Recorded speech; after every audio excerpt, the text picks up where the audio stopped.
강지원 변호사가 함께하는 퇴근길의 유쾌한 한판 승부. 강지원의 뉴스 정면 승부.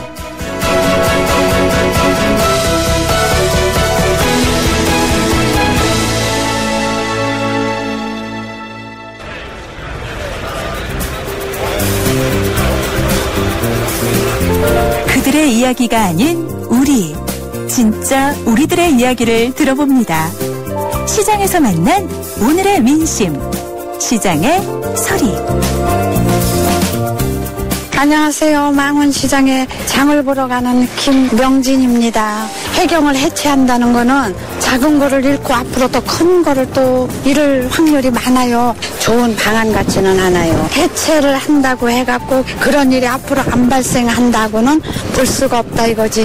이거는 안전이 불감증이 형식적인 거로만 처리를 했기 때문에 이번 같은 대참사가 벌어진 건데, 해경을 해체하면은 앞으로 더 큰 사고가 벌어지면 누가 책임을 지겠습니까? 안전처가 신설된다고 해가지고 모든 이런 위험한 사건이 안 일어날 건가? 현재 있는 부처만 갖고서도 얼마든지 방지하고 대처를 할 수가 있을 텐데 또 뭐를 만들어서 신설을 한다고 이게 되겠습니까?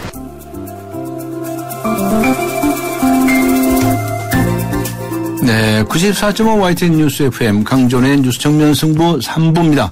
매일 3부에서는 진짜 민심이 들리는 곳 시장에서 여러분들의 목소리를 듣고 있죠. 오늘 시장의 소리는 망원시장에서 만난 김명진 씨의 의견이었습니다. 오늘 1부, 2부에서도 다뤘던 내용인데, 박근혜 대통령의 세월호 대국민 담화에 대한 말씀을 주셨는데, 대책들 중에서 해경을 해체하는 것은 그리 좋은 방안은 아니다, 뭐 이렇게 말씀을 하셨네요. 국가안전처를 신설하는 것도 기존의 안전부처들을 관리하지 않고 새로운 부처를 또 만드는 것은 잘못됐다는 말씀을 하셨습니다. 새로 만드는 것보다는 이제 다른 것을 개편을 하는 건데요. 네, 하여튼 여러 가지 의견들을 주셨습니다.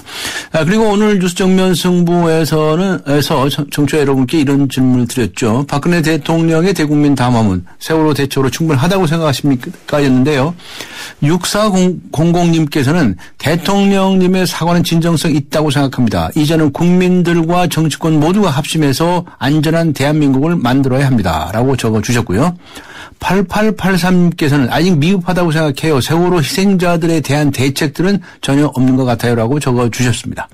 아직 의견을 보내주시지 않으신 분들께서는 휴대전화를 이용하실 경우에 우물정 0945 번으로 보내주시고요. YTN 라디오 어플리케이션 예스로 듣고 계신 분들께서는 예스 게시판을 활용해 주시기 바랍니다. 강전의 뉴스 정면 승부 3부 들어갑니다. 안녕하세요. 초보 운전자 수지입니다. 도로는 무섭고 차는 왜 이리 많은지 엄마야. 그래서 저는 살아있는 친구를 만났어요. 반응형 블랙박스 유라이브. 와, 정말 살아있네. 유라이브. 살아있는 블랙박스 유라이브. 결혼할 때도 흑침대, 사랑할 때도 흑침대, 아기 잠자리 피톤치드로 상쾌하게, 산소로 건강하게. 산소가 나오는 흑표 흑침대. 사랑해요, 흑표 흑침대.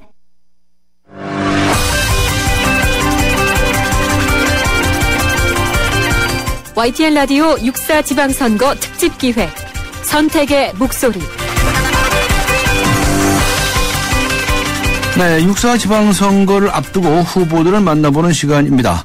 오늘은 이번 선거의 최대 승부처 가운데 하나로 꼽히는 경기도지사 후보를 만나보는데요. 새누리당의 경기도지사 후보 남경필 후보 차례입니다. 연결하겠습니다. 안녕하세요. 네, 안녕하십니까. 네, 오늘 박근혜 대통령의 대국민 담화 보셨죠? 네, 봤습니다. 네, 어떻게 들으셨습니까? 일단 정말 진심으로 잘못했다라는 그 사과의 마음을 느낄 수 있었고요. 네. 거기서부터 이제 이 마음을 열고 또 이 가족들의 마음을 받아들이는 것에서 시작되는 것 같습니다. 네.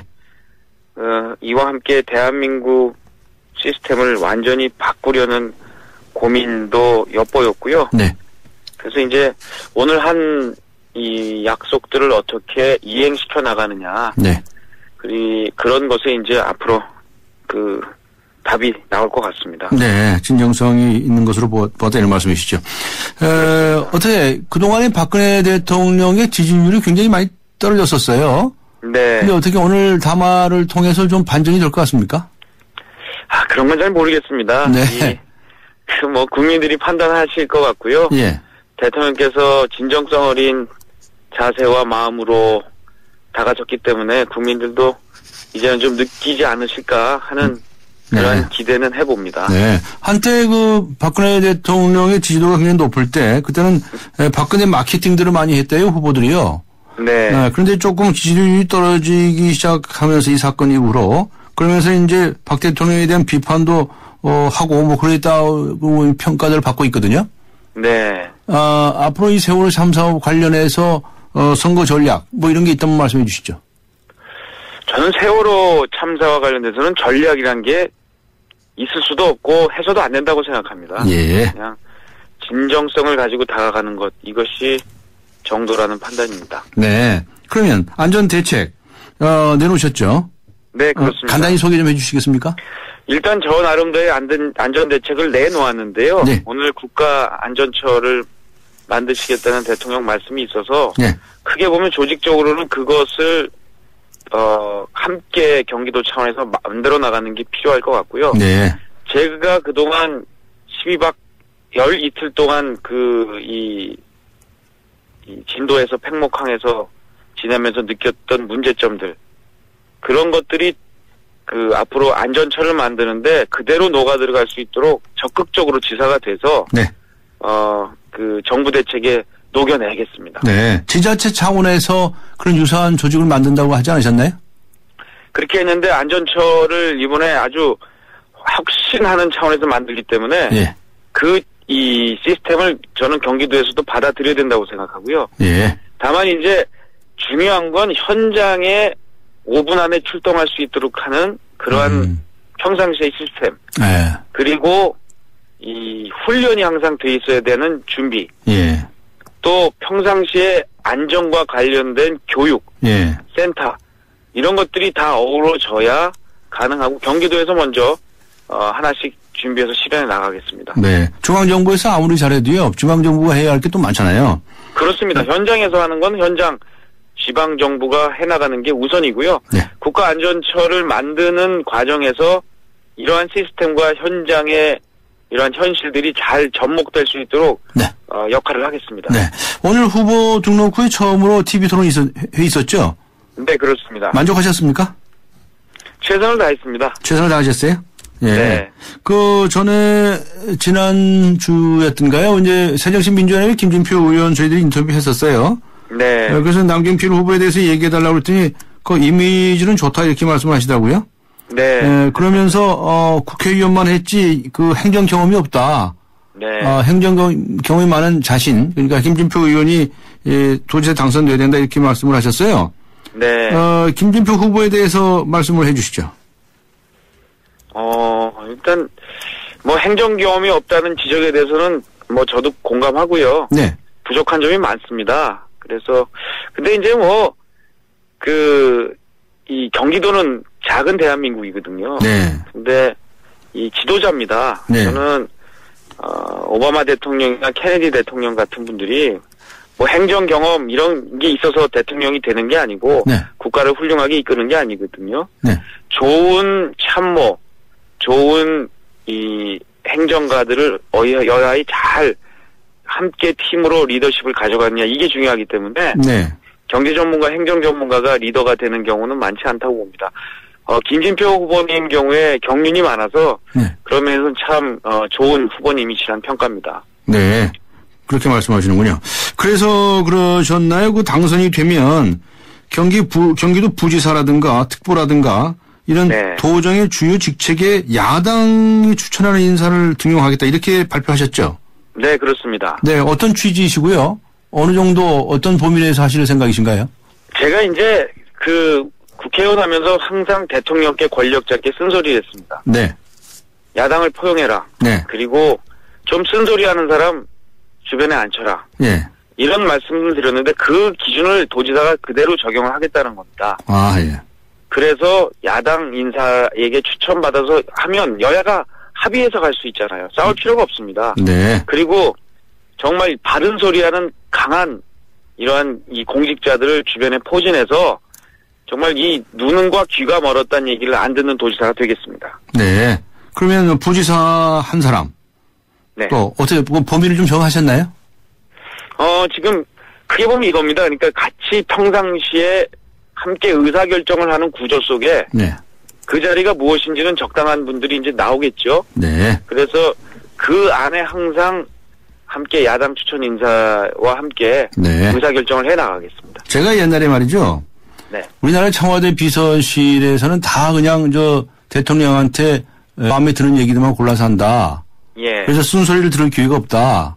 네. 그래서 청와대 안에 쓴소리 비서관 같은 거 좀 두세요. 네, 돼야 된다. 네, 그런 주장한 적이 있었어요. 네. 네. 그 오죽 안 되면 그런 말씀을 하셨겠어요. 예. 근데 예. 그런 강한 참모들을 두면 네. 쓴소리 비서관이 없어도 되겠죠. 네. 야당을 포용해서 초당적으로 도정을 운영하겠다. 이런 취지로 받아들여도 되겠네요. 그럼요. 그리고 야당 인사가 오시면 얼마나 쓴소리를 잘 하시겠어요. 네. 그 목소리를 담아내면 저는 그것이 바로 국민 통합입니다. 지금 세월호 참사 이후에 국민들이 여야 좀 싸우지 좀 마라. 네. 이런 얘기들 하시는데 저는 이 나라가 잘 되고 대한민국 그리고 경기도가 잘 되는 길은 일단 정치가 하나로 통합하는 것부터 시작해야 된다고 생각합니다. 그럼 만일 경기도지사가 되시면 네. 경기도에서는 여야가 싸우는 모습 안 보이실 겁니까? 네. 저는 정책적인 토론을 하지만 네. 이 몸싸움 같은 거 없을 겁니다. 국회에 있을 때도 그거 없애냐고 제가 선진화법 만들었는데요. 네. 도정에서도 정말 도의원, 야당 도의원하고 같이 고민하고 토론하고 같이 또 식사 자리하고 네. 맥주 한잔 마시고 네. 이런 이 멋진 모습 보여드리겠습니다. 맥주가 중요하군요. 네. 네. 저 공약에 말이죠. 그 따봉마을 있다는 게 뭐예요? 지금 공동체가 너무 각박해져서 이웃집에서 자살을 해도 모릅니다. 예. 이거를 공동체 복원을 하지 않으면 안 되는데요. 네. 마을마다 250m 반경 이내에 하나씩 이 어르신을 위한, 어린이를 위한, 주부들을 위한 주민들이 선택하시는 대로 공간을 만들어 드리고요. 네. 그 공간에 일자리 3개를 만들어 드릴 겁니다. 그럼 거기서 따뜻한 공동체를 만들어내는 그러한 공간 창출. 경기도에 6,000개를 만들 예정입니다. 네. 따는 뭐고 복은 뭐예요?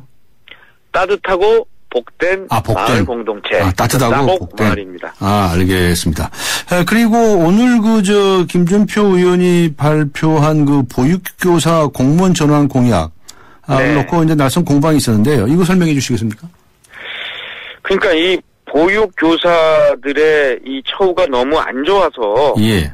이것을 향상시켜야 된다는 것은 전적으로 공감이 가는 내용이고 저희 새누리당의 대선 공약이기도 합니다. 네. 제가 도지사가 되면 그 처우 개선 반드시 해낼 겁니다. 그런데 그렇다고 해서 공무원으로 7만 명을 만든다. 지금 경기도에 시군 공무원까지 다 합해서 5만 명이 채 안 되는데 거기다 7만 명의 공무원을 더 만든다? 저는 이거는 너무 졸속 표를 의식한 포퓰리즘 공약이라는 생각이 들어서요. 이것만큼은 제가 받아들일 수가 없고 김준표 후보께 이 공약은 잘못됐습니다. 철회해 줄 것을 요구했습니다. 뭐라고 답하던가요?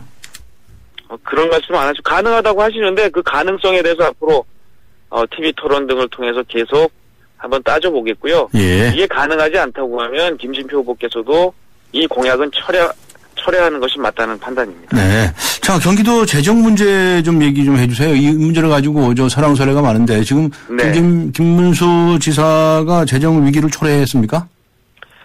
그러니까 이거 김문수 지사가 재정과 관련돼서 다 잘했다는 생각하지 않습니다. 그렇다고 해서 완전 파탄낸 것도 아니고요. 예. 경기도 부채가 꽤 많긴 합니다만 규모로 보면 마치 꼴찌나 아주 바닥이라고 생각하시는데 그렇지 않습니다. 그래서 그러나 개선할 필요는 있습니다. 제가 도지사가 되면 씀씀이는 아끼고 투자 활성화를 통해서 경제는 활성화시킬 거거든요. 네. 그래서 재정 균형을 맞춰가도록 노력하겠습니다. 네. 재정 위기를 어떻게 위기라고 보시는지 안 보시는지. 그리고 위기로 보진 않습니다. 위기로 보진 않는다. 보지 않고요. 예. 그리고 최근 들어서 이 재정 흑자를 이제 보이고 있거든요. 예.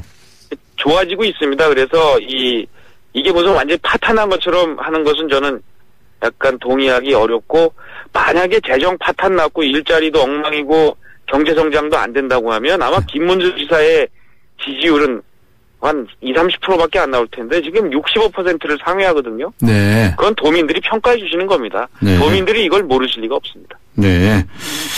자, 내가 꼭 도지사가 돼야 하는 이유, 도지사가 되면 꼭 이것만 하겠다. 이렇게, 어떤 말씀 하시겠냐고 주문을 하면 어떻게 하시겠습니까?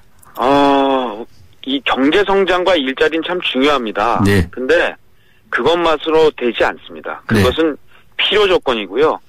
우리가 행복해지려면, 경기도 도민들이 행복한 삶을 영위하려면 충분 조건이 필요한데 바로 공동체입니다. 네. 그래서 저는 이 경제성장 일자리와 함께 따뜻한 마을 만들기 공동체, 이것이 어우러져야 필요 충분 조건이 돼서 경기도민들이 행복해질 텐데요. 저의 모든 공약의 중심은 일자리가 넘치는 따뜻하고 행복한 공동체 경기도입니다. 네. 이것을 저 남경필은 실현해낼 자격이 있다고 생각하고요. 네. 사회복지사입니다. 네. 그리고 정치를 오랫동안 경험하면서 통합과 화합의 리더십을 갖고 있다고 생각합니다. 제가 한번 해보겠습니다. 네.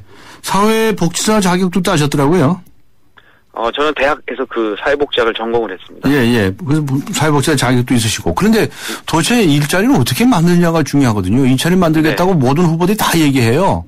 네. 그래서 지금 경기도에서는 이 서울로 출퇴근하시는 분들이 많고 말이죠. 오히려 네. 경기도 자체 안에서는 부족하지 않느냐라고 하는 이야기인데 이거 어떻게 돌파하시겠습습니까? 일단 이 박근혜 정부가 70% 고용률을 약속하셨거든요. 예. 그러려면 경기도에서 약 70만 개 일자리가 만들어져야 되는데요. 예. 지금으로 보면 50만 개도 사실 달성하기가 쉽진 않습니다. 네. 한 25만 개 정도의 새로운 창의적인 일자리를 만들어줘야 70만 개 일자리가 되는데요.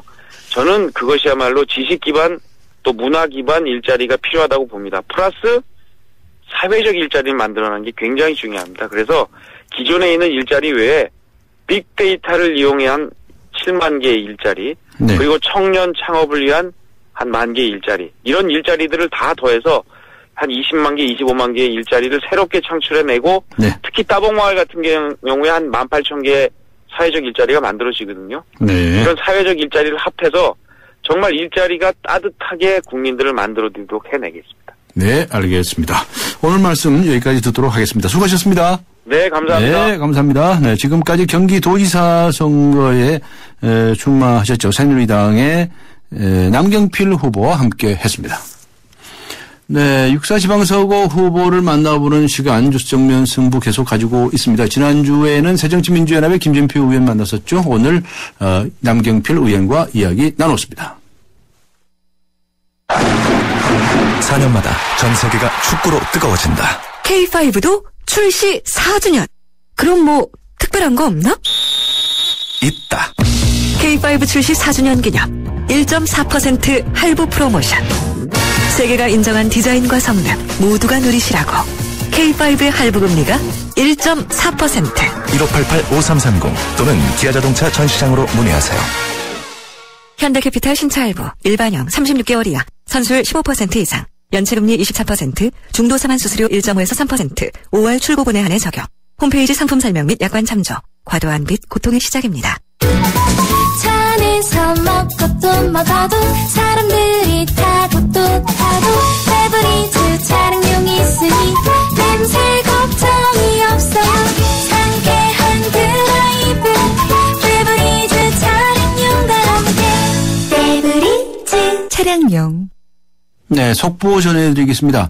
잠시 전 저녁 7시쯤이죠. 경기도 군포시에 있는 지하철 4호선 금정역에서 폭발음과 함께 전철이 정지하는 사고가 일어났다고 합니다.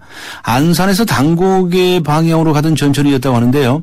펑 하는 폭발음과 함께 연기가 발생했다는군요. 이 사고로 주변에 있던 승객 5명이 다쳤고 당곡의 방향 4호선 열차 운행이 중단되었답니다. 퇴근길 시민들이 큰 불편을 겪고 있다고 하는 소식이 들어와 있습니다. 추가적인 소식이 들어오는 대로 다시 전해드리도록 하겠습니다. 서양 고전음악을 완성시킨 천재 작곡가 악성 베토벤. 그의 음악적 잠재력을 일깨워준 사람은 스승인 크리스티안 네페 선생님이었습니다. 네페 선생님은 지루한 이론과 반복적인 연습을 강요하지 않았습니다. 이탈리아와 프랑스, 독일의 유명한 오페라를 감상할 기회를 마련했고 어린 베토벤이 음악에 대해 더 깊이 느끼고 생각할 수 있도록 이끌었습니다. 가르치는 것이 아니라 깨우치는 교육, 아이들의 잠재력을 활짝 꽃피우는 우리 교육의 희망입니다. 이 캠페인은 I am the key, 눈높이 대교와 함께합니다. 김대리, 그 자네 아버님 입원하셨다면서? 네, 요즘 아내가 병원에서 아버님 돌보느라 힘들어해요. 아니, 이 사람 이거 아직도 포괄간호 서비스를 모르나? 보호자가 곁에 있지 않아도, 간병인을 따로 구하지 않아도 병원의 간호 인력이 환자의 회복을 도와드리는 포괄간호 서비스. 간병 부담은 줄어들고 입원 서비스의 질은 올라가고. 포괄간호 서비스 병원, 지금 바로 확인해보세요. 이 캠페인은 보건복지부와 국민건강보험공단이 함께합니다. 한국의 뉴스 채널 YTN. 네, 94.5 YTN 뉴스 FM 강정훈의 뉴스 정면 승부 4부입니다. 오늘 뉴스 정면 승부가 청취자 여러분께 이런 질문을 드렸죠. 박근혜 대통령의 대국민 담화문 세월호 대책으로 충분하다고 생각하십니까? 네, 아직 의견 보내주지 않으신 분들께서는 짧은 문자 50원, 긴 문자 100원의 유료 문자입니다. 우물정 0945. 우물정 0945번으로 보내주시고요. YTN 라디오 애플리케이션 예스를 듣고 계신 분들께서는 예스 게시판을 이용해 주시기 바랍니다. 4부 들어갑니다. 안녕하세요. 초보 운전자 수지입니다. 도로는 무섭고 차는 왜 이리 많은지 엄마야. 그래서 저는 살아있는 친구를 만났어요. 반응형 블랙박스 유라이브. 와, 정말 살아있네. 유라이브. 살아있는 블랙박스 유라이브. 이모와 지아가 함께 부르는 캠핑장 에티켓송. 옆 텐트와 반갑게 인사해요. 안녕하세요. 떠날 때는 깨끗이 참 잘했어요. 최고. 코베아와 함께 하세요. 캠핑 에티켓 코코코베아.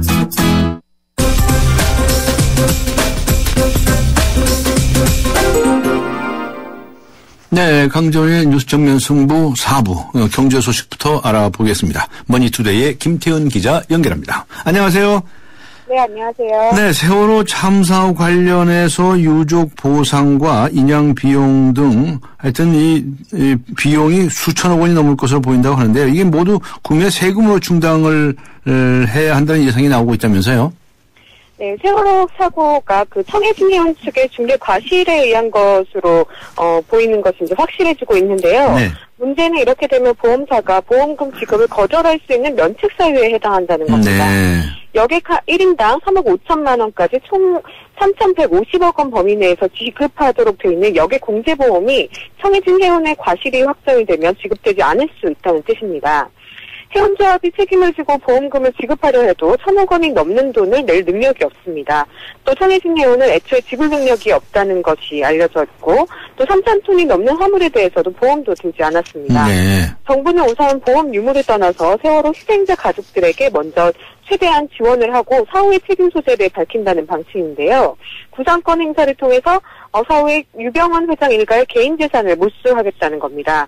결국에는 검찰이 유 회장 일가의 경영 책임을 입증하고 숨긴 재산을 찾아내지 못하게 되면 세월호 사고의 경제적 책임이 고스란히 납세자 몫으로 넘어오게 됩니다. 네, 그렇군요. 고객 정보 유출 그 카드 3사 있지 않습니까? 네, 피해 배상 소송으로 최대 1,200억 원을 배상해야 할 것으로 예상된다면서요? 네, 올해 초 1억여 건의 고객 정보 유출 사태로 이미 그 카드 3사들이 1,600억 원에 달하는 막대한 손실을 안게 됐는데요. 카드 해지 사태와 3개월 영업 정지로 영업 손실이 1,072억 원, 정보 유출에 따른 후속 처리 비용이 534억 원가량 되는 것으로 추정이 됩니다. 여기에 앞으로 고객에 대한 피해 보상이 기다리고 있는데 소송 규모가 최대 1,200억 원에 달합니다.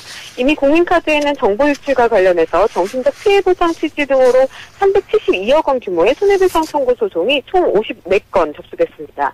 농협카드에도 41건이 접수가 됐는데 소송액이 248억 원에 달합니다. 네, 알겠습니다. 수고하셨습니다. 고맙습니다. 네, 감사합니다. 네, 지금까지 머니투데이의 김태은 기자였습니다.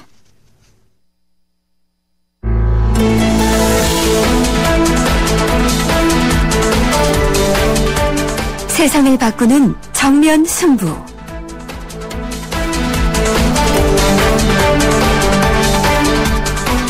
네, 조금 전에 전해드린 4호선 금정역에서 일어난 안산 당곡의 전철 사고, 코레일 측은 전동차에 전기 절연장치 파손으로 애자가 폭발하는 사고가 났다면서 긴급 복구 작업을 벌이고 있다고 밝혔습니다. 아직까지 애자가 어떤 이유로 폭발했는지는 확인되지 않고 있다고 하는데요. 좀 전에 부상자가 5명이라고 전해드렸는데 현재 부상자는 11명으로 집계되고 있다고 합니다. 네, 세상을 바꾸는 정면 승부. 오늘은 교육 문제에 관해서 이야기해 보겠습니다. 사교육 격정 없는 세상이라는 단체의 영어 사교육 포럼의 김승현 부대표 나오셨습니다. 안녕하십니까? 예, 안녕하세요. 네, 이 사교육 걱정 없는 세상이라는 이 단체에서는 어떤 활동을 하는 단체인가요? 예, 우리나라 교육 문제의 대표적인 핵심적인 문제가 사교육 문제지 않습니까? 네, 그렇죠. 네. 그렇다 보니까 이제 사교육 문제를 중심으로 우리나라 교육을 함께 학부모와 시민들이 풀어보자라고 하는 차원에서 2008년에 만들어진 교육시민단체입니다. 그렇군요. 그런데 그중에서 특히 우리 김승현 부대표님께서는 영어 사교육 포럼이다라고 해서 영어 사교육 문제를 다루고 계시나요? 예, 네. 그렇습니다.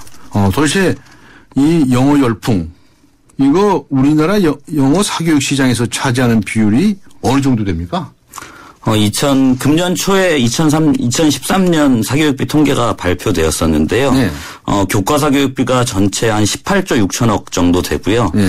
그 중에서 영어가 6조 3천억 정도 되니까, 그리고 수학이 한 5조 7천억 이렇게 됩니다. 그러니까 네. 교과 사교육비 중에서 영어가 차지하는 비중이 가장 큰 것이고요. 네. 주의할 점은 3분의 1 정도. 예, 3분의 1 정도 되죠. 네. 그리고 여기서 주의할 점은 이제 영유아가 사실 제외되어 있는 수치이기 때문에 영유아는 빼고서 그렇죠. 그러니까 실제 이제 영어 교과 사교육비는 훨씬 더 많다고 볼 수 있죠. 네. 영어가 그렇게 해야 되는 겁니까? 근데 어떻게 이렇게 많은 돈들을 이렇게 쏟아붓고 있나요? 아무래도 이제 글로벌 사회가 뭐 진전되고 이러다 보니까 뭐 영어 수요가 증가하는 거는 뭐 어쩔 수 없는 것 같은데 네. 우리나라의 영어 열풍은 이제 그것만으로 설명되는 것 같지 않고요. 뭡니까 그럼 도대체? 예. 그 시중에 책 중에 그런 책 제목이 있어요. 네. 이제 수학이 대학을 결정하고 영어가 평생을 좌우한다 이런 책 제목이 있는데요. 수학보다 영어가 길게 가네요. 그렇죠. 우리 사회에서 차지하는 어떤 영어 위치를 좀 단적으로 표현하고 있는 것처럼 보이고요. 네. 그러니까 영어가 이제 뭐 직무 능력이나 이런 것과 상관없이 뭐 진학, 취업, 뭐 승진 이런 곳곳에서 이제 진입 장벽으로 이 작용을 하다 보니까 이런 영어 열풍이 불게 되는 것 같습니다. 그거 좀 뭐 이상한데요, 그거? 예. 왜냐면 말이죠. 난 영어 잘 못해도 잘 먹고 잘 살거든요. 예, 맞습니다. 어떻게 해서 영어는 평생 간다. 뭐 이런 말들을 만들어가지고 선동을 하나요, 사람들을? 근데 뭐 선동이라기보다는 실제 우리 사회에서 이제 말씀드린 것처럼 뭐 대학을 간다든가 그리고 취업을 한다든가 뭐 공무원 시험을 본다든가 이런 곳곳에서 영어가 차지하는 비중이 워낙 높다 보니까 이번에 이제 박근혜 대통령도 이제 직무능력 표준제 이런 거를 도입해야 된다 뭐 이런 공약을 했었는데요. 그러니까 실제 직무와 좀 유관한 경우에 이렇게 영어를 요구해야 되는데. 영어가 필요한 자리에서 영어를 잘하는 사람 뽑으면 되지. 그렇죠. 예. 아무나 뭐 영어 하라고 그러면 되나요, 그거? 예, 맞습니다. 그리고요, 써먹지도 않아요. 그러니까 정말 실제로 필요한 직무 능력을 기뤄야 될 시간에 그렇죠. 예. 그 시험을 통과하기 위해서 이제 영어에 시간을 쏟고 에너지를 쏟고 돈을 쏟고 이렇게 되는 거죠. 그렇게 해가지고 당장에 입사를 하더라도요. 쓰지도 않아요, 영어를. 그렇죠. 근데 뭐 때문에 이렇게 어려운 시험을 보냐고요. 그거 참 이상한 나라 아닙니까, 이렇게 되면? 예, 맞습니다. 네. 특히 이제 어릴 때부터 영어를 배워야 고생하지 않고 원어민처럼 이렇게 잘할 수 있다. 뭐 그런 얘기가 있는데, 맞습니까? 그러니까 우리나라 자녀 영어 교육과 관련해서 가장 대표적이고 심각한 오해라고 할 수 있는데요. 이거 오해입니까? 예, 그렇습니다. 거짓말입니까? 예, 그렇습니다.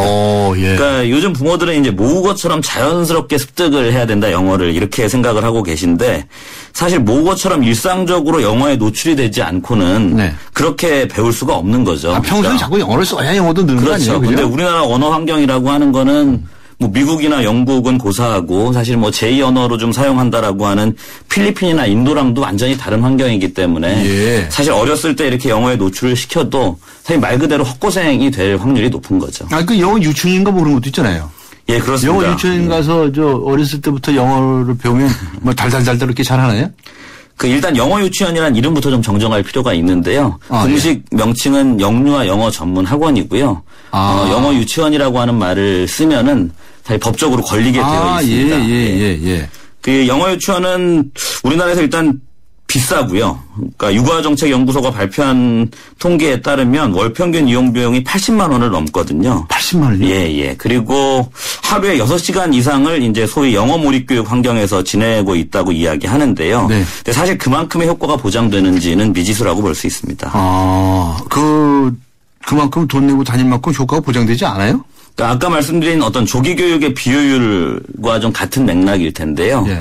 그러니까 영어 유치원에서 이제 강사를 했던 분이 저희한테 이런 얘기를 하셨어요. 그러니까 영어 유치원에서 한 2년 동안 배울 것을 사실은 초등학교 3학년, 4학년 아이는 한 1년 6개월 정도는 배울 수 있다는 거죠. 근데 굳이 이것을 일찍 시작해가지고 비용은 높게 들고 에너지는 에너지대로 들어가고 아이도 고생을 하고 이런 좀 비효율, 고비용 저효율의 전형적인 예라고 볼 수 있고요. 네. 또 하나는 이제 영어 교육의 효율성 측면에서 그렇고 또 하나는 사실 이 시기에 진짜 아이들이 배워야 될 것들이 있잖아요. 근데 하루에 말씀드린 것처럼 5시간, 6시간 이런 영어 환경에 있다 보니까 사실은 이 시기에 아이들은 우리말이 본격적으로 발달하는 때거든요. 그러니까 추상적인 어휘도 배우기 시작하고. 특히 저 두뇌에서 보면 이 축두역. 그렇죠. 네? 이쪽에 좀 특히 발달하는 그런 때가 될 텐데요. 예, 그렇죠. 뇌 발달을 연구하신 분들이 지적하시는 바도 이제 그런 거거든요. 그러니까 너무 지나친 조기 언어 교육은 그런 뇌 발달의 단계에도 맞지 않기 때문에 그런 식의 조기 영어 교육은 좀 피해야 된다라고 전문가들은 조언하고 있습니다. 네, 그렇군요. 그런데 또 영어 학원 남들 다 보내는데 말이죠. 이거 안 보내면 막 우리 아이만 처지는 거 아닌가 싶어가지고 불안해하시는 학부모들이 많아요. 그러니까 아까 그 학원 강사의 말을 빌면, 그러니까 영어 유치원부터 시작한 아이나 한 초등학교 3학년, 4학년부터 다닌 아이들이 한 초등학교 6학년 정도 되면 같은 레벨에서 만나게 되는 경우가 사실은 훨씬 더 일반적이라고 합니다.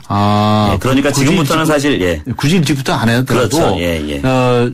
초등학교 들어가서 1학년, 2학년, 3, 4학년 이때부터 시작을 해도 그렇죠. 똑같다.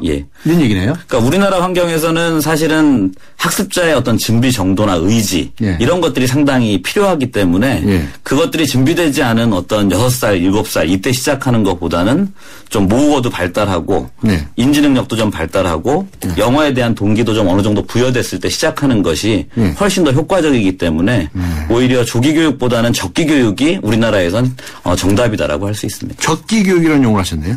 적기. 적절한 시기. 예, 그렇죠.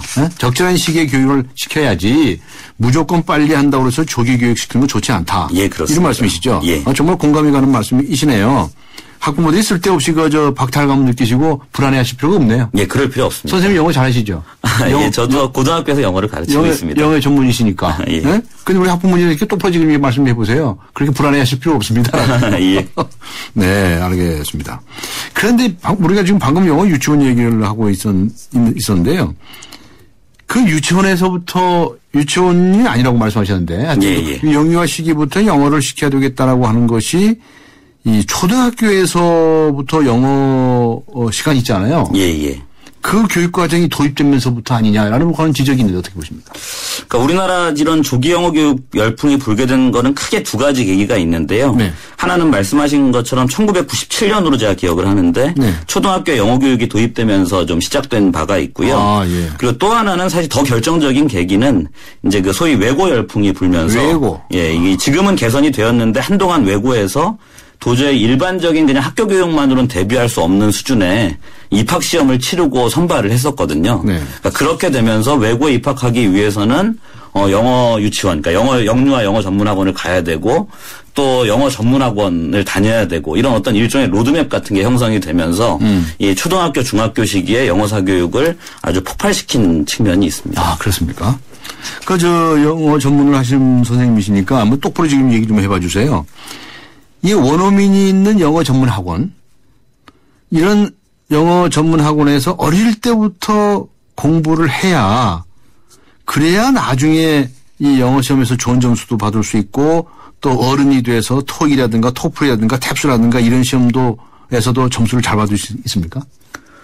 저도 이 사교육 걱정 없는 세상에서 이런 실태를 조사하기 전에는 아무래도 영어 전문학원이 잘 가르치지 않을까 그런 생각을 했었는데요. 아무래도 일반인이 생각하기엔 그렇죠. 일찍부터 자꾸 훈련이 되면 그럼 뭐 나중에도 잘하겠지 이렇게 생각되기가 쉽거든요. 근데 실제 이제 영어 전문학원에서 사용하는 교재라든가 프로그램을 저희가 좀 살펴보니까 저희 생각과는 많이 달랐습니다. 그러니까 영어 전문학원에서는 오히려 흥미나 체험 위주의 영어 교육이 아니라 일찍부터 나이 수준에도 맞지 않는 어떤 어휘를 몇십 개씩 외우게 하고 잘 외우는 거 말씀이시죠. 그렇죠. 그 말씀이시구나. 그 진짜 오르신 말씀이시죠. 그런 방식의 오히려 교육을 시키고 있었고요. 잘 외운다고 해서 영어 잘하는 거 아니거든요. 예, 맞습니다. 맞죠?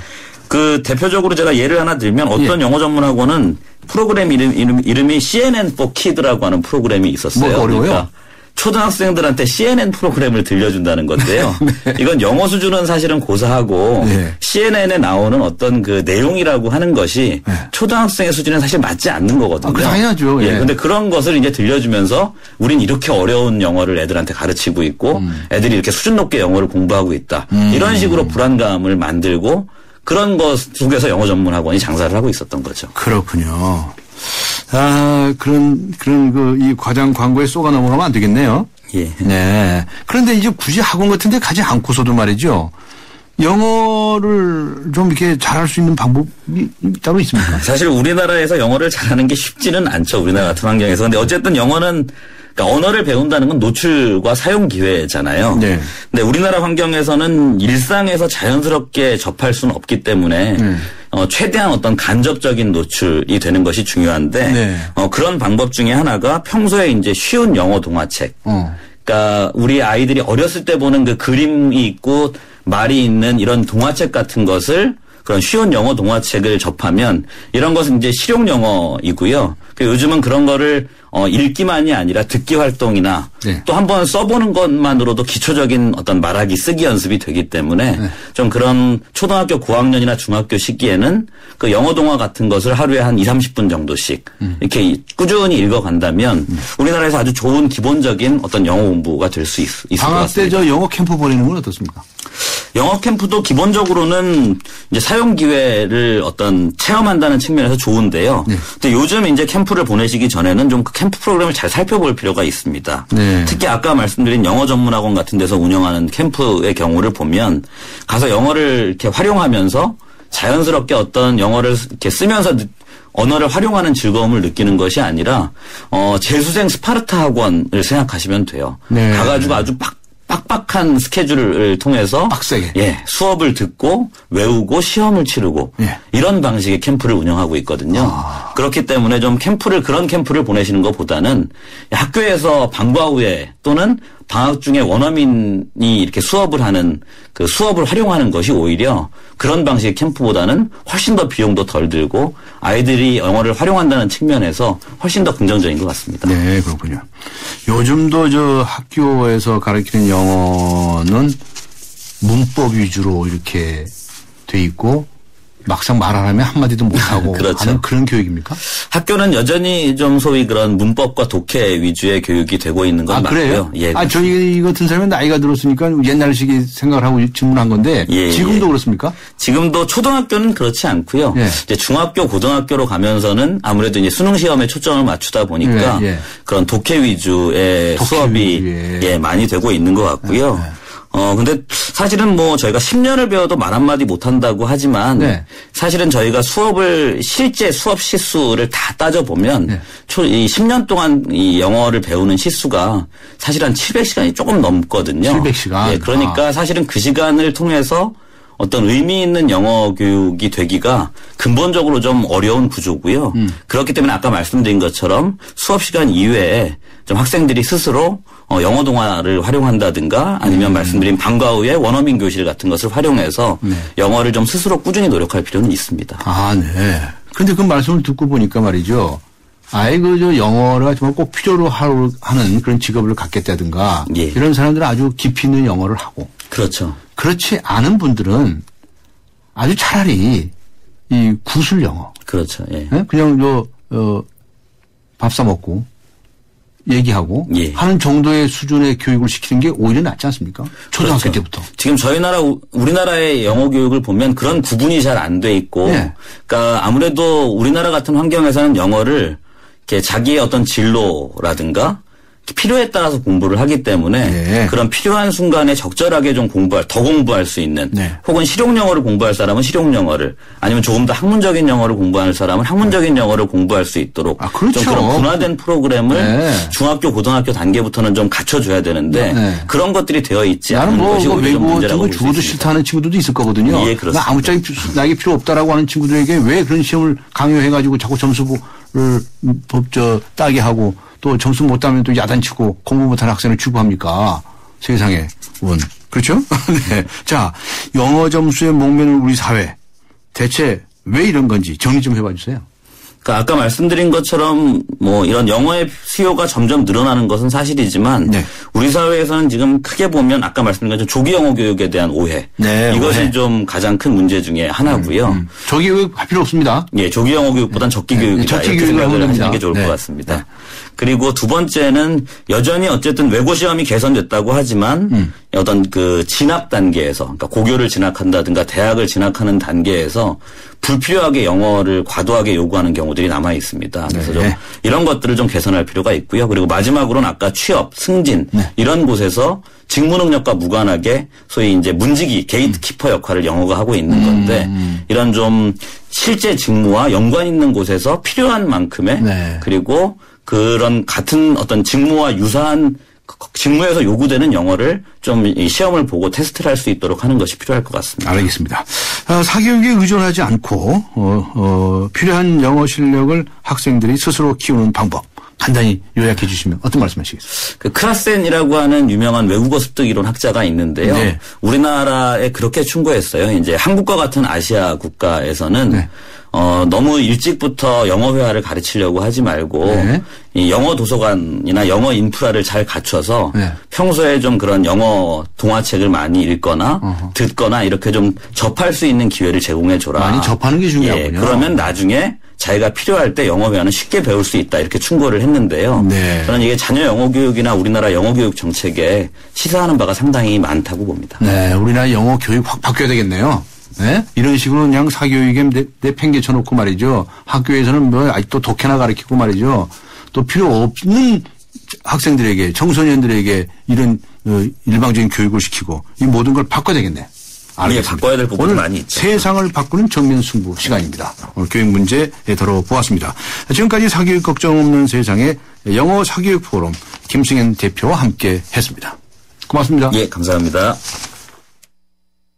지구의 미래는 슈퍼히어로가 지키고 가족의 행복은 쉐보레가 지켜줄게요. 쉐보레 러브 패밀리 페스티벌 스파크 최대 3년 무이자 할부, 말리부 캡티바 올란도 최대 3년 1.9% 할부, 차종에 따라 최대 100만 원 할인. 5월에도 쉐보레만 믿으세요. 홈페이지 참조 5월 31일까지. Chevrolet, find new roads. 한때 보리 하나로 콜라와 싸워 전설이 되신 분이 계셨지. 국내 최초 보리탄산 음료로 콜라의 아성을 흔들었던 맥콜.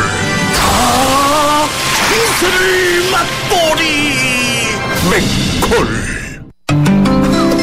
미세먼지 많은 날엔 깨끗하게 쿠쿠 청정. 비 오는 날엔 산뜻하게 쿠쿠 제습. 공기청정기와 제습기가 만나 1년 내내 쿠쿠 하이브리드 365. 네, 조금 전에 속보 전해드렸었죠. 전동차 전기 애자 폭발 사고인데요. 금정역 관계자는 폭발로 인해서 11명이 경상을 입었고 부상자들은 영무실에서 대기하고 있다고 전했습니다. 사고 발생 12분 후 7시 9분경에 지하철 운행이 재개되었다고 합니다. 오늘 강조된 뉴스 정면 승부는 여러분께 박근혜 대통령의 대국민 담화문 세월호 대책으로 충분하다고 생각하십니까? 라는 질문을 드렸었는데요. 충분하다고 하신 분, 아니다 미흡하다고 하신 분 여러 의견들을 보내주셨습니다. 의견 보내주신 모든 분들께 감사하다는 말씀 드립니다. 오늘 순서 여기서 모두 마치겠습니다. 감사합니다.